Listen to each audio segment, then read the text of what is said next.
जिन बच्चों इसमें आप लोग मामला इंस्टीट्यूट के यूट्यूब चैनल से जुड़े हुए हैं और इस चैनल में हम आप सबका स्वागत करते हैं। आज हम लोग class 9th chemistry Hindi medium NCERT book के 4th चैप्टर परमाणु की संरचना यानी स्ट्रक्चर ऑफ एटम के अंतर्गत हम लोग पिछले वीडियो में रदरफोर्ड का परमाणु मॉडल पढ़ चुके थे और आज हम लोग पढ़ेंगे रदरफोर्ड के परमाणु मॉडल की कमियां यानी demerits of Rutherford's atomic model. देखिए, जब रदरफोर्ड ने अपना परमाणु मॉडल 1911 ईस्वी में प्रस्तुत किया तो इनके परमाणु मॉडल का अध्ययन 2 साल तक वैज्ञानिक निल्स बोर ने किया। वैज्ञानिक निल्स बोर ने किया और इनका अध्ययन करने के उपरांत क्या पाया ये हम आपको बताने जा रहे हैं।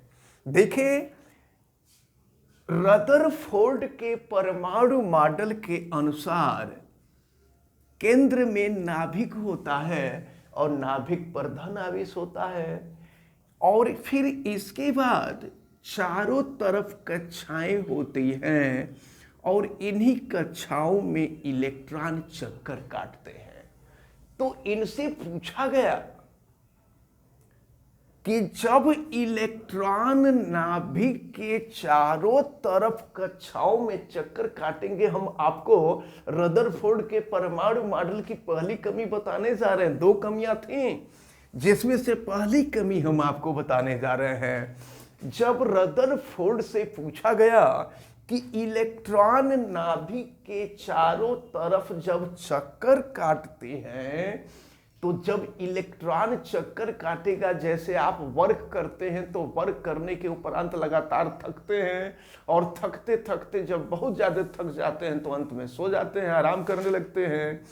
तो अगर इलेक्ट्रॉन नाभिक के चारों तरफ लगातार चक्कर काटेगा तो इससे ऊर्जा का उत्सर्जन भी तो लगातार होगा और ऊर्जा लगातार निकलेगी तो जो स्पेक्ट्रम प्राप्त हुआ था जिसके बारे में रदरफोर्ड ने बताया था, ये स्पेक्ट्रम भी लगातार प्राप्त होने चाहिए, ऐसे प्राप्त होने चाहिए। लगातार का मतलब एक स्पेक्ट्रम निकले फिर दूसरा स्पेक्ट्रम, तीसरा स्पेक्ट्रम, स्पेक्ट्रम ऐसा प्राप्त होना चाहिए। लेकिन स्पेक्ट्रम ऐसा नहीं रुक रुक के प्राप्त होता है, ऐसा प्राप्त होता है, ऐसा प्राप्त होता है। तो इस बात को आप ध्यान से समझ लीजिए। रदरफोर्ड से पूछा गया और निल्स बोर ने पूछा कि जब इलेक्ट्रॉन नाभिक के चारों तरफ लगातार चक्कर काटते हैं तो वो ऊर्जा का उत्सर्जन लगातार करेंगे और जब ऊर्जा का उत्सर्जन लगातार करेंगे तो स्पेक्ट्रम भी लगातार प्राप्त होना चाहिए। लेकिन परमाणु से जो स्पेक्ट्रम प्राप्त होता है, प्राप्त होना चाहिए ऐसा, लेकिन प्राप्त होता है ऐसा। ऐसा क्यों होता है? जब रदरफोर्ड से पूछा गया तो रदरफोर्ड इसका जवाब नहीं दे पाए। ये रदरफोर्ड के परमाणु मॉडल की पहली सबसे बड़ी कमी थी।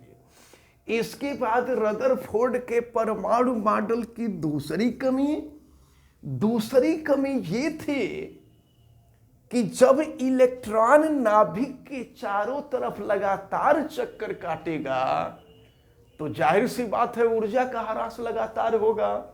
अगर ऊर्जा का ह्रास लगातार होगा तो यह इलेक्ट्रॉन धीरे धीरे उच्च ऊर्जा स्तर से निम्न ऊर्जा स्तर में जाएगा और अंत में जाकर के नाभिक में गिर जाएगा। और अगर नाभिक में गिर जाएगा तो परमाणु का विनाश हो जाएगा। जबकि ऐसा होता नहीं है, क्योंकि अगर परमाणु का विनाश हो जाएगा तो पूरे ब्रह्मांड का विनाश हो जाएगा और ब्रह्मांड है, इसका मतलब ये हुआ कि परमाणु का विनाश नहीं होता है। तो जब रदरफोर्ड से पूछा गया कि परमाणु का विनाश क्यों नहीं होता है जबकि हो जाना चाहिए, तो इसका भी जवाब रदरफोर्ड नहीं दे पाए। ये रदरफोर्ड के परमाणु मॉडल की दूसरी सबसे बड़ी कमी थी। अब जब जवाब रदरफोर्ड नहीं दे पाए तो उन्होंने कहा निल्स बोर से कि ठीक है, अब आप अपना परमाणु मॉडल तक प्रस्तुत कीजिए। तो अब इसके बाद 2 साल बाद, ठीक है, सबका सन आपको याद रखना चाहिए, थॉमसन का परमाणु मॉडल 1904 में प्रस्तुत किया गया था। रदरफोर्ड का परमाणु मॉडल उसके 7 साल बाद 1911 में प्रस्तुत किया गया। और फिर थॉमसन का जो, और इसके बाद बोर का जो परमाणु मॉडल था वो उसके 2 साल बाद यानी 1913 में प्रस्तुत किया गया। और इसके बाद एक और परमाणु मॉडल है सोमरफेल्ड का परमाणु मॉडल जो 1919 में प्रस्तुत किया गया था। इसके बाद फिर आधुनिक परमाणु मॉडल है, ढेर सारे परमाणु मॉडल हैं जिसको आधुनिक परमाणु मॉडल को श्रोडिंगर ने प्रस्तुत किया था। तो इन सब के बारे में आपको अगली कक्षाओं में पढ़ना है, जितना आपके सिलेबस में है उतना ही हम आपको बताएंगे भी। तो निल्स बोर ने 1913 में अपना परमाणु मॉडल प्रस्तुत किया था। तो इसके बाद हम लोग जब नेक्स्ट वीडियो देखेंगे तो हम लोग बोर का परमाणु मॉडल देखेंगे।